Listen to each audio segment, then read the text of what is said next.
para quienes no me conocían, me presento, soy Tiziana Quattrochocchi. Yo estoy en el área de outreach para el Centro de Empresas Conscientes.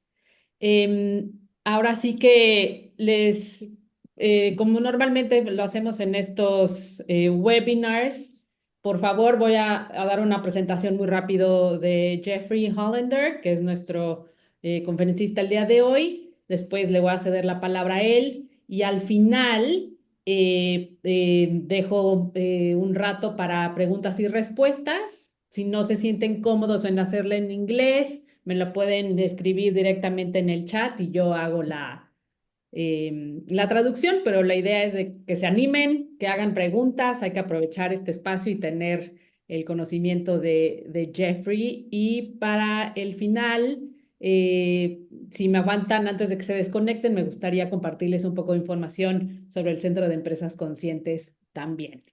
Entonces, para no quitar más tiempo, les comparto nuestro expositor el día de hoy es Jeffrey Hollender, es cofundador y ex CEO de Seventh Generation. Es una marca líder en productos naturales, reconocida por su autenticidad, transparencia y prácticas empresariales progresistas. En 2016 se vendió a Unilever y de hecho Hollender sigue siendo parte de la junta directiva. También es fundador y ex CEO de Sustain Natural, una empresa dedicada al desarrollo y comercialización de productos sostenibles de cuidado femenino para mujeres. Es profesor adjunto de sustentabilidad y emprendimiento social en la Stern Business School de la NYU. Es asesor estratégico y expresidente de la Junta de Greenpeace de Estados Unidos, además de cofundador y ex CEO del American Sustainable Business Network.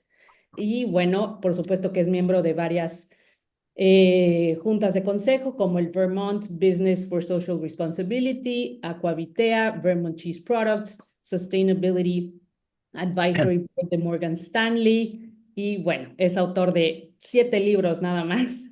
Uno de ellos es The Responsibility Revolution, How the Next Generation of Businesses Will Win, y también The Planet Home. Y por favor visiten su página web en jeffreyhollander.com en caso de que quieran tener más información. Ahora sí paso al inglés. Bienvenidos todos, que tengan una muy buena sesión. Jeffrey, the floor is all yours. So welcome. All right. Great to have you. Thank you so much for sharing all your knowledge in this space with us and all our invites. Thank you so much. My apologies for my lack of Spanish, so you'll have to persist with me speaking English. Are you all able to see my screen now? Yes. Great. Well, then we'll get started, and there'll be time for questions at the end. So please, as we go through the presentation, think about questions you might want to ask. I'm just admitting some more people to the... So we see the whole screen. I don't know if you want to share the presentation though. You don't, you see more than the, okay. Hold on one second. Yeah. Yeah. If you want to go to exactly full screen. How's that?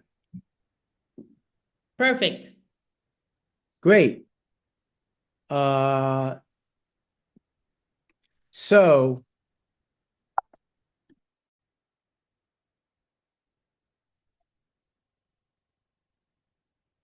hold on just one second.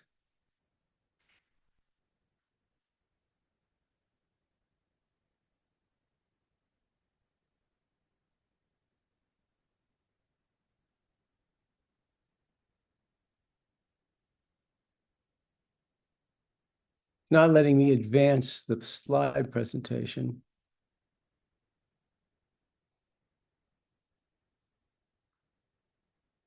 Oh, I'm so sorry.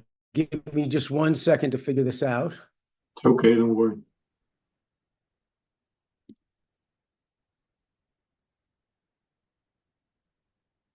Let me just try this again.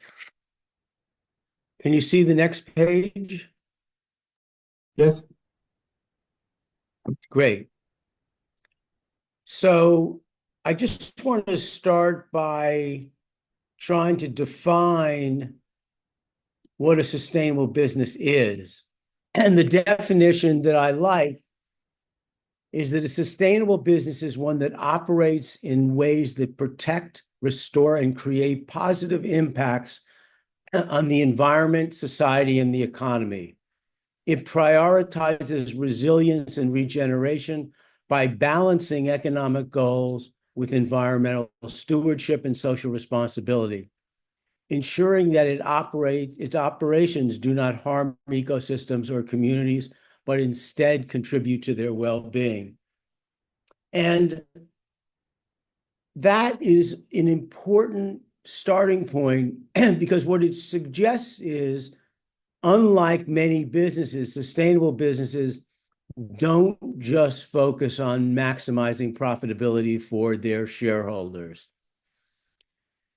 They balance their focus between the environment, society, and financial returns.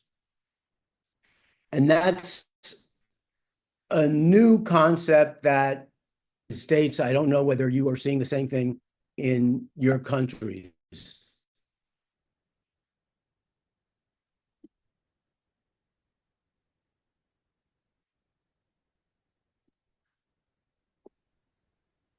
Okay.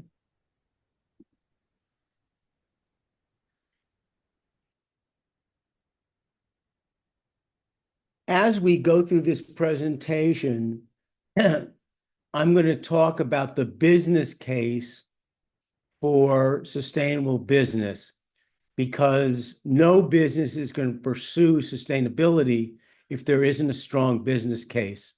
And that business case really revolves around increasing profitability and shareholder value, creating a greater resilient business, finding additional competitive advantages, and higher levels of employee performance. So we'll touch on a whole bunch of issues that specifically address this business case. And while I do that, I'd like you all to sort of think about, what does a sustainable business mean to you? How is your business currently practicing sustainability, if in fact it is? Do you have any ideas to become more sustainable?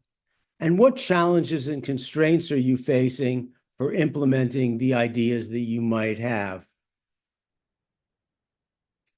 So the first place we want to focus is on cost savings.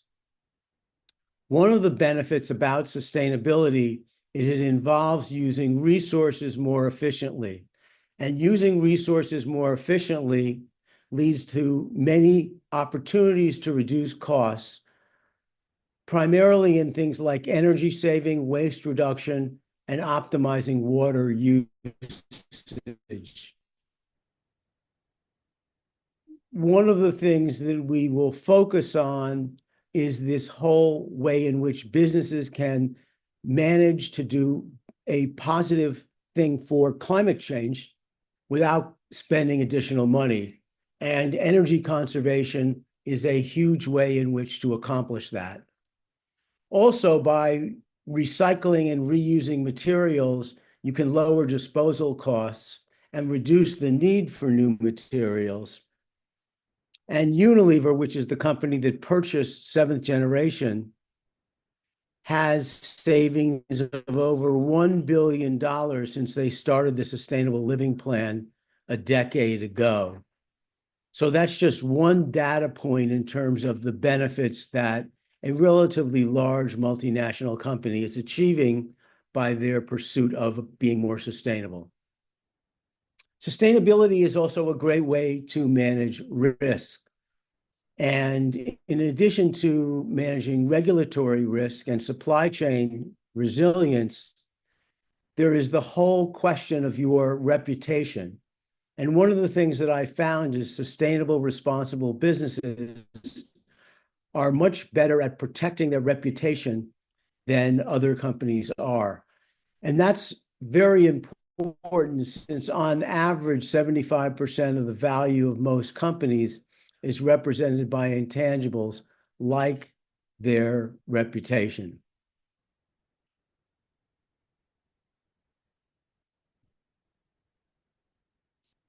Consumers increasingly prefer sustainable and purpose-driven brands. Companies with a strong sustainability credential can really differentiate themselves and attract more consumers. And New York University, where I teach, did some research recently about sustainable products using IRI data. And this is the NYU Center for Sustainable Business. And amazingly, they found that sustainable products grew 560% faster than conventionally marketed products and 330% faster than the CPG market overall. And those results surprised me, who has been watching this market for several decades. And it was amazing to see how consumers are embracing the desire to buy safer, healthy, and more sustainable products. We're also seeing more and more investors want to invest in companies that are sustainable. And there are more and more dedicated venture firms, private equity firms, and other investors who want to invest in companies with a strong environmental track record. And they call this ESG, environmental, social, and governance performance. So that's important if you're raising money. It's even important if you're thinking about going public. And there are also dedicated vehicles like green bonds and social bonds and sustainability-linked loans that in the United States are beginning to see their way into the market that are just targeted at sustainable businesses.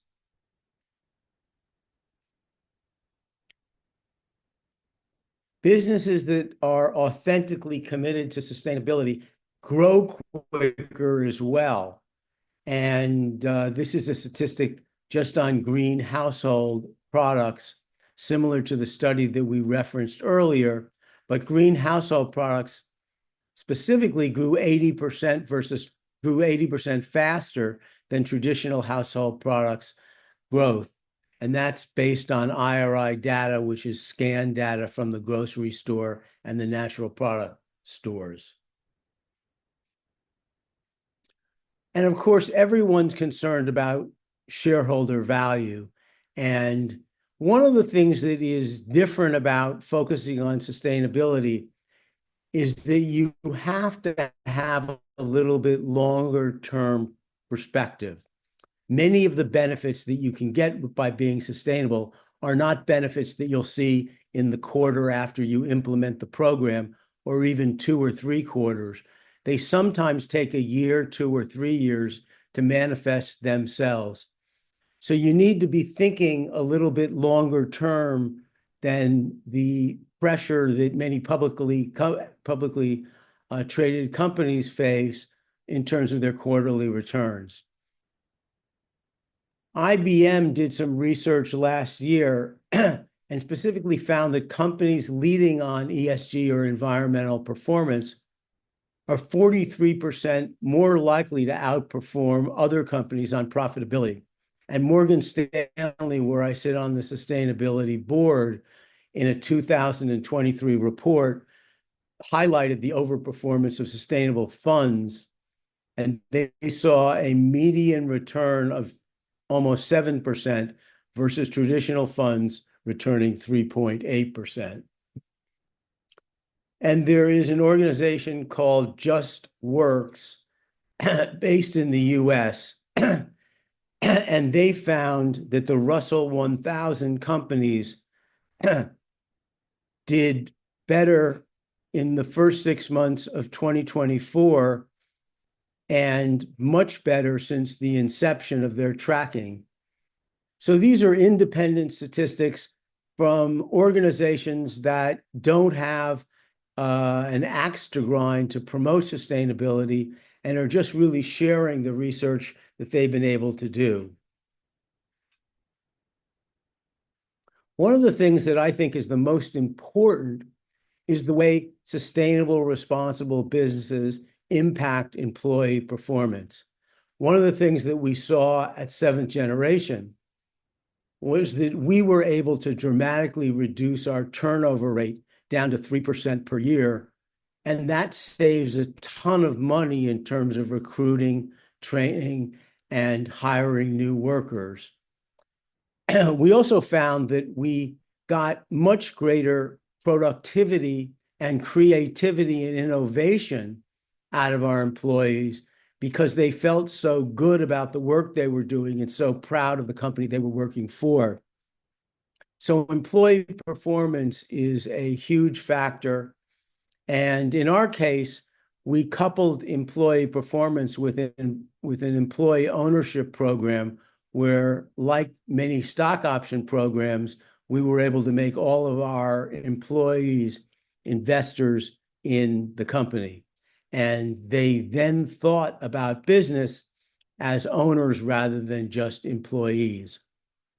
The Gallup organization, which every year does a whole bunch of research on employees' attitudes about work, found, supporting what I've been saying, that 93% of employees want to work for a company that cares about them as individuals, gives them good benefits, allows them to bring their passion for social and environmental issues into the workplace. And that's a big testament to better employee performance.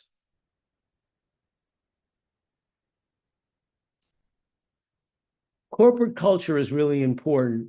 I think in many ways that corporate culture is more important than business strategy, and that a company that has built a purpose-based culture generates much better profits and much better performance. And this was something that we focused on to a great extent at Seventh Generation. And it was embedded in almost everything we did. Our corporate culture, you would find in the way we wrote our job descriptions, in the types of people we hired. We wanted to hire people who had values that were aligned with our business and our corporate purpose. We would invest significant funds in helping our employees to grow. And one of our mentors, Carol Sanford, said that in order to grow a company, you have to grow the people working at the company. So corporate culture was a great focus of ours, and many leading companies that have been successful in the world of environmental stewardship, like brands that you know well, like Patagonia and Ben & Jerry's and Allbirds. Specifically, if we look at a study that was done this year, actually, by Bain & Company, they found that 70% of business leaders feel that culture is the greatest source of competitive advantage. They also found that to create a truly authentic company culture, a company's founders must first be able to define their company's purpose. And it is that purpose that gives employees a reason to believe in the company. Culture gives them an environment in which they can live that belief and the values that inspire the behaviors to achieve it. And corporate culture is something that doesn't get as much attention as many other things. And many people don't include it when they think about sustainability, because most people think about sustainability as mostly an environmental focus. And from my perspective, to be a sustainable business, you have to do things that are socially right as well as environmentally correct, not just focus on the environmental issues alone. And that's why culture, values, and purpose are so important. We talked a little bit about the impact that sustainable, purpose-driven businesses have on stakeholder trust And we spoke a bit about the impact that it has on the growth of the products that the companies sell. But there's some other things that are quite important as well. One is transparency, and transparency is often a challenging thing for companies to do. Companies always like to talk about how great they are and all the wonderful things they're doing. And they don't like to talk about the mistakes they make. They don't like to talk about the problems they're facing. And I always joke with my students that most companies behave in a way that you wouldn't want any person that you meet to behave. Imagine going out on a date with someone and all they could do is tell you how wonderful, smart they are. That would get pretty boring pretty quickly, and it would be hard to believe. So it's a challenge for companies to be transparent. And at Seventh Generation, we worked very, very hard on something we call radical transparency. And that was communicating on a regular basis with our stakeholders where we were facing problems and challenges, where we had made mistakes, what we could do better. And we often asked them for their help in addressing those challenges. In terms of research to back that up, 62% of consumers say that when they're purchasing, a consideration is driven by a company's ethical values and authenticity. 75% crave greater transparency in how companies source their products, ensure safe working conditions, and in their stance on many important issues like animal testing. And this was a study that was done in 2018, many years ago, by Accenture.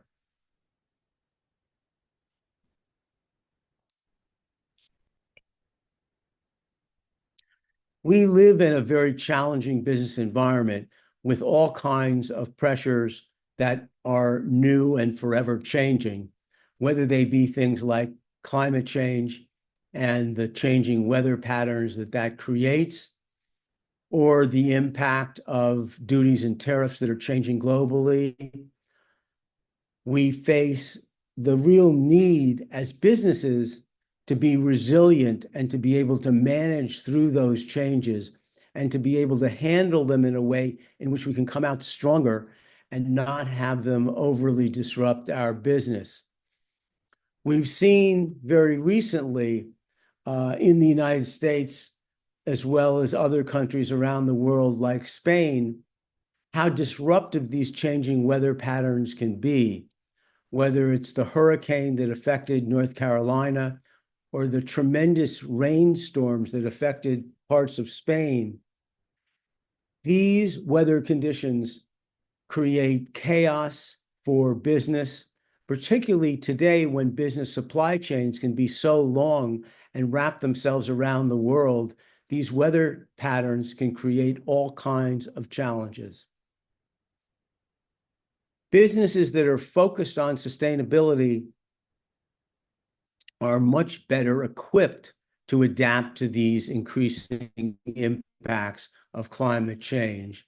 And that helps ensure their long-term survival and success. And McKinsey also looked at 7% of companies performing stronger from a revenue perspective than companies that were not focused on sustainability. There's also increasing regulatory issues. If you've been watching what's happening in Europe, there are a whole raft of changes and mandatory reporting requirements that were never in place before.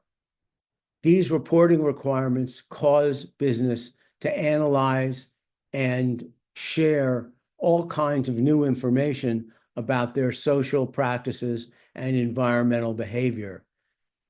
This information will affect consumers, will affect other stakeholders of the business. And those regulations, while they've been slow to spread to the United States and many other parts of the world, are coming. They will be affecting every business globally sooner or later. And a focus today on sustainability helps you get ahead of the curve and not caught behind a whole bunch of new regulations that you have trouble figuring out how to deal with. We're also finding, as we saw with the IRA legislation that President Biden passed 2 years ago, tremendous incentives and tax breaks for sustainable business practices. Billions and billions of dollars are being spent by governments around the world to encourage more sustainable behavior by business. And if you want to participate in that, you have to be very focused on creating a sustainability program and strategy. The very small organization that I have run, called the American Sustainable Business Network, received last year a $35 million grant from the government in the United States to study ways to make cattle farming more responsible and regenerative. That's an organization that only had a budget of $5 million. So a $35 million grant was a game changer for the organization. There is an issue of ethical responsibility and moral obligation that is very important today. One of the things that worries me is that I see many businesses doing things that are legal, but what I would consider unethical and immoral. We have many companies in the United States who are very adept at avoiding paying any tax at all. And I'm sure you've heard some of the stories of how companies like Starbucks would license their brand name to a company like the United Kingdom, and they would charge the United Kingdom stores a fee for that licensing of the brand name that's basically equal to the product they were making.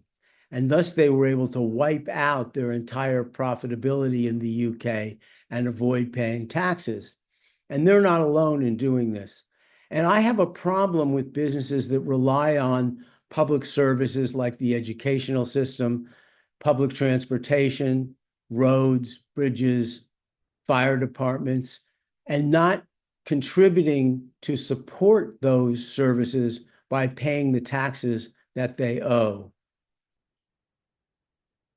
This kind of ethical and moral responsibility is also a very, very important way of attracting and creating loyal customers and employees. And it's also a way of contributing to your community as well as the environment in a very positive fashion.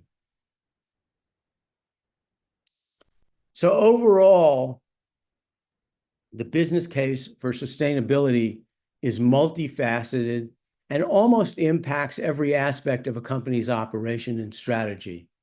By embracing sustainability, businesses can not only do good for the environment and society, but they can also achieve long-term success and profitability. So I'd like now to turn to your thoughts on any question that you might have about the presentation I just made, or the questions that I shared with you at the beginning of the presentation. What does a sustainable business mean to you? How is your business currently practicing sustainability? What ideas do you have to become more sustainable? And what are the challenges you're facing in implementing things that you'd like to implement? So, time for you to participate, time for you to share your thoughts and questions with me and all your fellow business partners and friends. So how do you want to conduct this? Well, of course, the floor is open for anyone that wants to jump in and maybe share something to the group. If not, I would like to start with a question on a topic that I found very interesting. You mentioned transparency. And I think that it seems to be easier said than done, and it most probably isn't easy. But my question would be, what would you recommend to companies that want to start in this journey and communicating and being more transparent without really, doing it in a correct way that doesn't hurt or have a detriment to the business? Yeah, well, it is going to make you nervous because we don't like to share our problems and our shortcomings and our weaknesses. But there's a whole bunch of standards that will help guide you to do this. And you can go online and find a outline for how to do this and all kinds of recommendations on how to do it in a way that will benefit your business and create confidence amongst your stakeholders without scaring them. But it's definitely a new thing for many companies to do. I remember when we started down this pathway, one of the things we did was we actually critiqued the products that we sold. And our salespeople were very, very nervous that our vendors and customers would see these flaws and not want to do business with us. And we had an interesting situation where one of our competitors brought in to a buyer the page from our website where we criticized our own products, thinking that they could convince the buyer to stop buying from us and buy more from them. The buyer was much smarter than the other company had given them credit for. And the buyer said, I'll consider buying from you when you do the same thing Seventh Generation does and share with me what problems you're facing and what weaknesses your products have, because we all know that nothing is perfect. And that created real trust and loyalty with that retailer, who happened to be Whole Foods, which is now part of Amazon. And they greatly appreciated the transparency that we shared with them. And it really helped build a much more deep and collaborative relationship.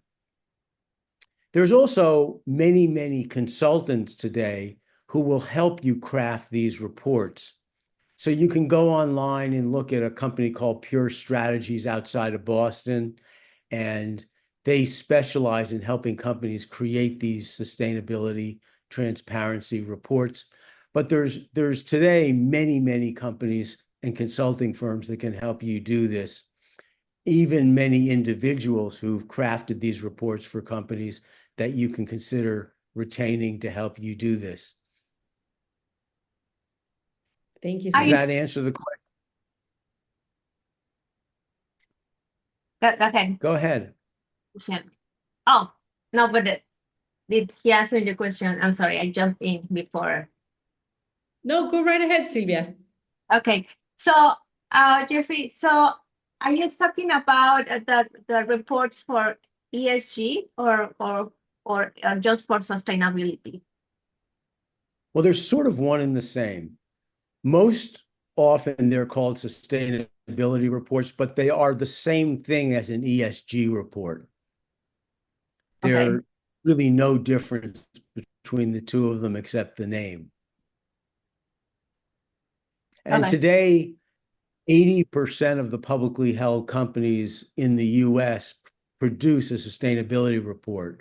So it's become a very, very common practice. And certainly for public companies, not doing one is the exception to the rule, not what is most commonly practiced.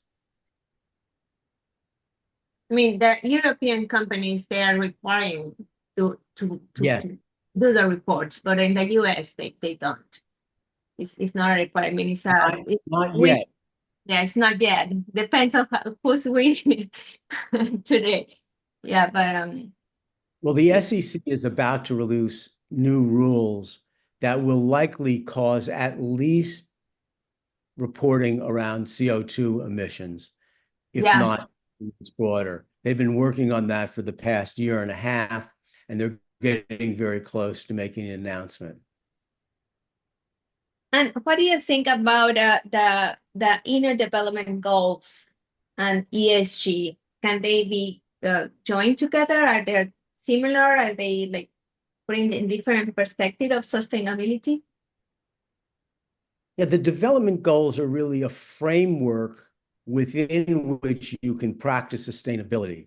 So they're sort of a guide to the critical issues when you think about doing a sustainability report or developing a sustainability strategy. They are very, very broad and very, very complex. And I must say, I find them a little bit overwhelming, particularly for small and medium-sized companies. It's way too much to try to tackle all of those priorities all at once. What's important is that businesses try to figure out where their impacts are the greatest and most significant. And it's different for every company. The issues that are most important for an agricultural firm are going to be very different than the issues that are important for a consumer products company. So you have to think about, and you have to perhaps consult a specialist about what aspects of your company create the greatest risk, create the greatest impacts, and give you the biggest opportunity to make substantial improvements. Thank you. Someone else might have a question. Yes. Hi, Jeffrey. My name is Fernando. Sorry about my English is not the best, but I will try to be as clear as I can. For me, this is something. It's a bomb because this idea is completely new for me. I knew something about this, but this presentation is completely new for me. The ideas you are sharing with us are very good. The corporate culture, I have never heard about that. And my question is, I think this is so good that isn't there any chance that maybe you or your company something could prepare some courses in Spanish from Mexican people? Yes, I think that's very doable. There's a great organization called B Lab, and it has standards for which companies can try to meet to become a certified B Corporation. And they have many partners in the Spanish-speaking world. And I can try to make a connection with them and find out what courses are available in Spanish that would help you get started on this journey. But one thing to remember, one of the reasons Unilever bought Seventh Generation is probably their sustainability credentials and strategy. And one of the interesting things about that transaction is that the company generated a value that was a multiple of its sales rather than a multiple of its earnings. So the company was purchased for 2 times its gross sales, and that was a price tag that is much higher than the price that many companies get valued at.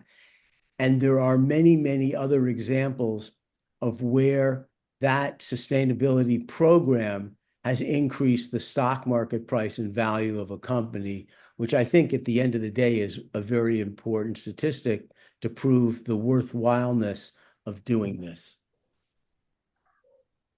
Thank you very much. Another thing, in your experience, the younger generations are more easily adapted to these ideas? Yes. Okay. I teach at a business school in New York, and there is almost without exception a very, very broad concern about sustainability amongst the students. And the New York University has 50 courses on sustainable business with about 500 students enrolled in those courses. So we're definitely seeing a great interest amongst the younger generation who will unfortunately experience the greatest negative impacts of the things that our businesses have done before they were born that will create many challenges for them as they grow up. Okay, thank you very much, Jeffrey. My pleasure. Any more questions, guys? I have, I know that you mentioned, thank goodness, the word purpose. And I would love it if you could just make this link within the purpose word and sustainability for our audience. And this will help me later on explain a little bit about what we do.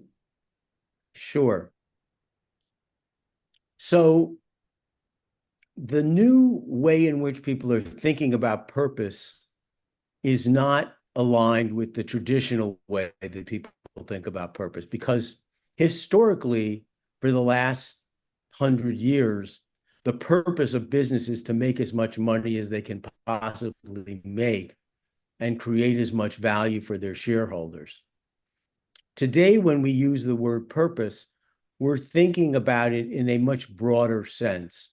We're thinking about not just making money, but we're thinking about society and we're thinking about the environment. And these types of businesses have a variety of ways in which they want to express their purpose to make the world a better place in some fashion. So that could be a business in the healthcare industry that wants to wipe out malaria. That could be a business that is figuring out how to help low-income people in the developing world create solar panels so they can enjoy the benefits of electricity and enable them to read and their children to do their homework at night. So these types of purposes are usually combined with the goal of making money to have a positive impact on society and the environment in a very specific way. Saying my purpose is to make the world a better place is too vague and not specific enough to give you guidance in terms of what you want to do and how to develop a strategy. But if you have a purpose to remove toxic chemicals from cleaning products, which was something that Seventh Generation was very focused on, they wanted to create cleaning products that were not just effective at getting stains and cleaning done effectively, but would not harm people that were doing the cleaning. And so we had to take out the dangerous chemicals that were in the cleaning products. And if you go to a grocery store today and look at the back of the label of a cleaning product that's a traditional cleaning product, they have all kinds of warnings that are there because they have so many dangerous chemicals in them. And our goal was to make cleaning safe and healthy so that you could do the job that you had to do without suffering ill health consequences. Does that give you enough clarity? Yes. I think for the audience is also very important. I mean, in the end, just summarizing it's the fantastic triple bottom line that we want to achieve, right? We want, yes, the economic success of a company, but also a social and environmental positive impact. That's what the purpose of any organization or company should englobe and make sure to accomplish. We hope. Well, we're because business has not operated like this. As Fernando was saying, this is all new to him for a long time. And this is a big change. It's a big change and it's a big challenge. And one of the things that I spend a lot of time doing is helping companies make that transition and building the business case specific for their business. Where will the value come from for their sustainability strategy, specifically for their business and their company, and how do they go about implementing that? Exactly. We have a question from Fernando as well. He asks about ethical responsibility and moral obligation. What do you think about that topic? And is there anything you can tell us about it? Well, I think in some ways we've seen the absence of that in a very significant way. I think if you remember what happened to Volkswagen a couple of years ago, when they were cheating the way they were measuring their emissions on their cars, and it almost destroyed the company because their reputation was so damaged by behaving unethically that they put their reputation at risk. So it, in some ways, is common sense. I mean, I think that, morals and ethics are the way we want to be treated. We want our friends, we want the people that we work with to treat us in a morally and ethical, responsible way. And companies are advised to develop that moral and ethical code. And it's beyond just being focused on things like don't lie. I mean, that's a little bit too simplistic. One of the things that we focused on at Seventh Generation was celebrating success, was listening carefully to people who you don't agree with, ways in which you design your operating principles that guide the type of culture that you're going to have in your company. Correct. Fernando, did that answer your question? Almost, yes, 90%. The second part of the question was, do you, when you are teaching on the university with your people, do you often, when you're treating the ethical responsibility and moral obligation, do you often recur to something like religion? In many cases, for my students, their moral orientation comes from their practice of religion. Okay. And that practice of religion has them value a set of beliefs that guide the way they operate. And in many ways, that can be very helpful from a business perspective because they have already, in some ways, committed to doing that in their personal life. And now what we're saying is we want you to bring that ethical moral behavior into the business sphere and make sure the company that you're running or operating operates according to those same values. Okay. Thank you very much. Thank you. We have another question. It's from Francisco de la Rosa, and he says, paying some taxes, sometimes in some countries like Mexico, could be not ethical. Is legal, but not ethical because it destroys value. What do you think? So I'd have to better understand why paying taxes destroys value. Francisco, I don't know if you want to jump in. If you want to elaborate. I need a little more information.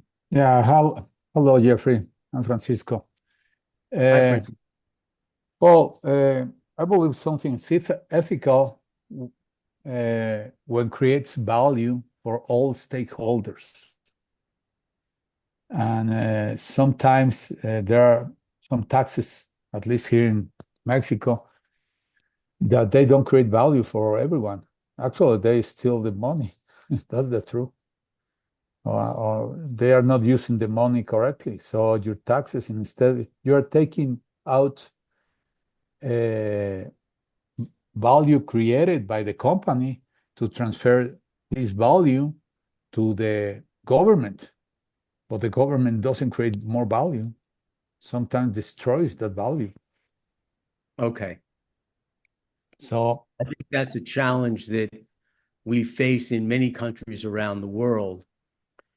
And I don't know a better solution than helping to elect government officials that are less inclined to behave in that fashion. You have a new president in Mexico, who seems to have pretty strong ethical and moral values. I don't know if you agree with that, but we need the kind of leadership that doesn't waste the money that we give to the government in the form of taxes. It's a problem. And I don't advise not paying your taxes. I advise trying to change the system that's wasting the money so that that money is better, creates more value for everybody. But I understand your concern. Okay, Well, thank I you. would say that it's a matter also of citizenship, participation, and pressure towards the government, or at least that's how I see it. But I totally agree, Francisco. It's a huge topic, no? Aligning government and enterprise. It's not an easy thing. So again, we come to this very important word, purpose. I don't know, guys, if there's any other questions. I think we should just, jump in, take this opportunity to have Jeffrey here with us. Emilio, I raised my hand. Oh, great. Thank you. Thank you. Jeffrey, thank you for your presentation. It's a very eye-opener presentation. And I am the CEO for Merited. It's a company that acquires and operate K-12 schools. And I was wondering if you happen to know any organization or any school that would share with us some best practices in order to improve our standards. So any educational institution that is focused on sustainability? Yes. I'm not sure I heard the question. Is that the question? Yeah, we try to align them to the UN objectives. But the question is, if you happen to know any other organization for education or any school that would share with us some best practices. I think that we could find a school that will do that. I know that Middlebury College in Vermont is very, very focused on its environmental impact and puts a tremendous amount of energy into mitigating its CO2 emissions as part of the goals of the university. So I'll try to see if I can find a school that will be willing to have a conversation with you about that topic. Thank you. Excellent. Guys, we have one more question, perfect. The last one. No, Jeffrey, please. do you have any books translated to Spanish?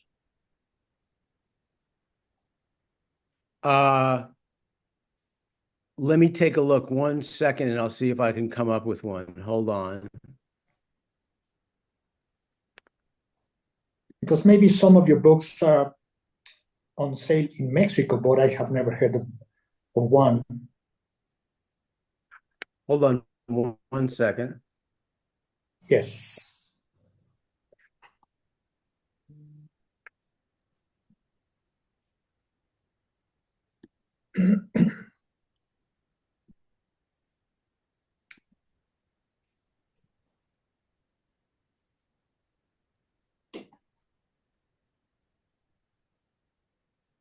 So I'm going to put these into the chat. Okay.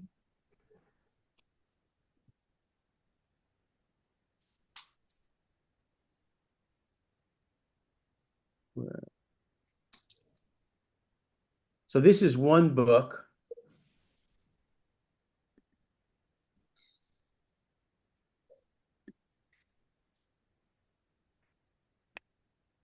This is a second book.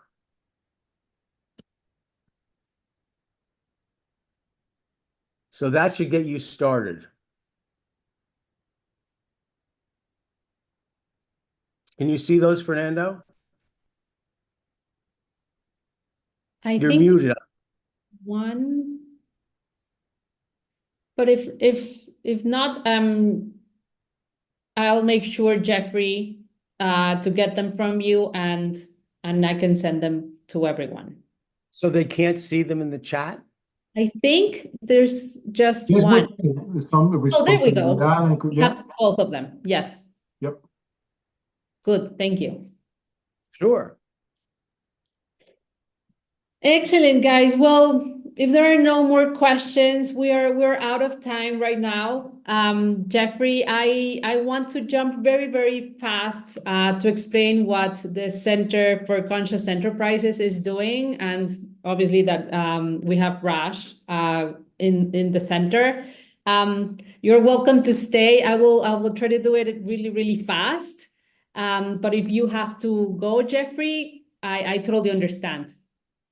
I have to go pay attention to the U.S. I election. bet. All the best of luck. This is very, very important, and is I know. making me very, Thank very you nervous. so much for your time. It was an amazing presentation. I'm pretty sure we'll follow up in a second session.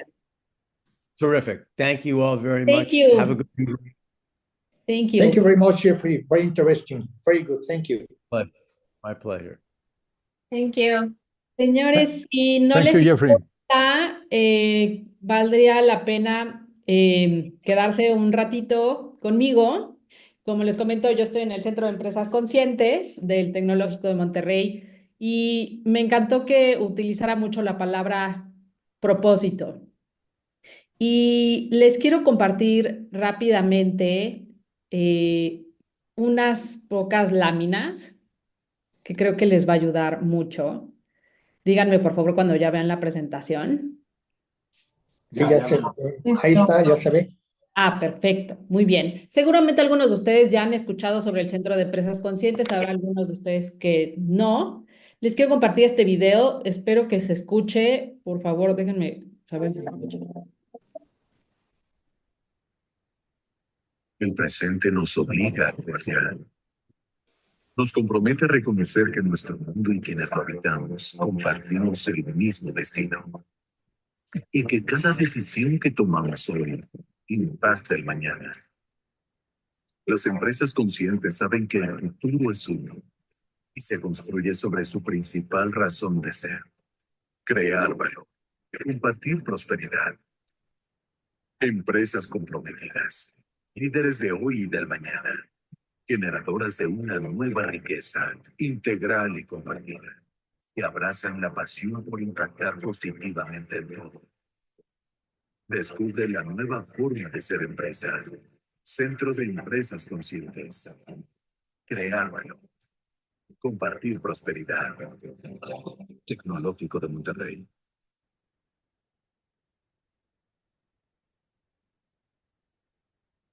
Bueno, pues rapidísimo, lo que hacemos en el Centro de Empresas Conscientes es utilizar el marco de referencia del capitalismo consciente. El capitalismo consciente, prácticamente el cofundador es Raj Sisodia y John Mackey. Raj Sisodia es nuestro copresidente del Centro de Empresas Conscientes y prácticamente estos son los cuatro ejes los cuales se basa el capitalismo consciente. Y es sobre el propósito superior, más allá de la misión, que es como la estrategia de cómo lograr el propósito. El propósito es la pregunta de para qué existe una empresa, para qué está una organización, para qué existe. Y es justo lo que decía Jeffrey, es tener este impacto más allá de económico, es tener un impacto social y medioambiental. Obviamente, sin un liderazgo consciente es prácticamente imposible lograrlo. Y el liderazgo consciente es el que es el capitán de la cultura consciente, que también es de la que nos hablaba Jeffrey. Si todos los departamentos y todas las áreas de una empresa no están alineadas a este propósito superior, difícilmente se va a lograr.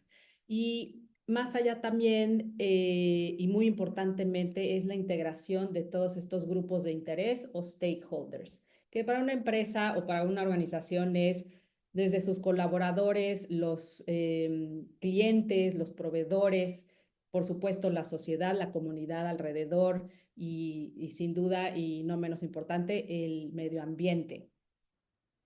Rush tiene esta frase que me encanta. Dice que las empresas, si bien son las que han contribuido a los problemas más grandes con los que nos estamos enfrentando hoy por hoy como sociedad, como humanidad, y es un poquito de lo que decía Jeffrey sobre las generaciones nuevas y que por ello son las más conscientes en el tema, también son la fuerza para encontrar las soluciones. Por lo tanto, claro que importa cómo se gana dinero. Y hay muchísima información y también muchísima evidencia sobre cómo estas empresas y organizaciones que han adoptado el capitalismo consciente, hay un ratio de 7, más o menos de 7, casi 8-1, que logran mejores resultados.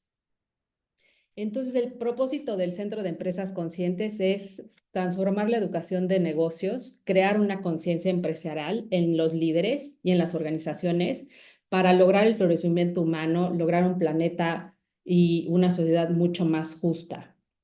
Entonces, bueno, no les voy a detener mucho en el tiempo del modelo, pero prácticamente nos dividimos en estas grandes 4 áreas, que es la divulgación, la consultoría y educación ejecutiva. De hecho, yo ahorita me encuentro en Guadalajara porque aquí estamos llevando a cabo junto con Rush y Sodia el Journey to Conscious Capitalism. Literal, es una experiencia inmersiva de 2 días completos en los que el que llamamos como el despertar de las empresas al capitalismo consciente. Y el takeout o el takeaway de estos 2 días es que logren su propósito, identificar su propósito superior. También, obviamente, a través del SEC estamos permeando y penetrando a los estudiantes y a los profesores con el tema de capitalismo consciente. Entonces, este es prácticamente el programa del cual les quería platicar, aprovechando que realmente salió la palabra purpose, propósito, con Jeffrey. Y este año, pues ya, de hecho, ahorita ya estamos en el último programa del año, pero el próximo año vamos a tener varias fechas en distintas ciudades de la República. Entonces, por supuesto que a través de Marcela y de Patricio estaremos informándoles de estas fechas y por supuesto que les voy a dejar en el chat mis datos, también mi correo electrónico para que me puedan contactar sin ningún problema. Se los recomiendo mucho, es realmente una inversión, es una oportunidad para descubrir ese propósito superior y garantizar, ahora sí que valga la redundancia, la sostenibilidad y la trascendencia de la empresa. Entonces, bueno, no les quiero quitar mucho más tiempo, pero lo considero como muy relevante por todo lo que tocó Jeffrey en esta ocasión. Espero haya sido de su interés. Creo que fue una conferencia muy interesante y pues nos vemos a la próxima.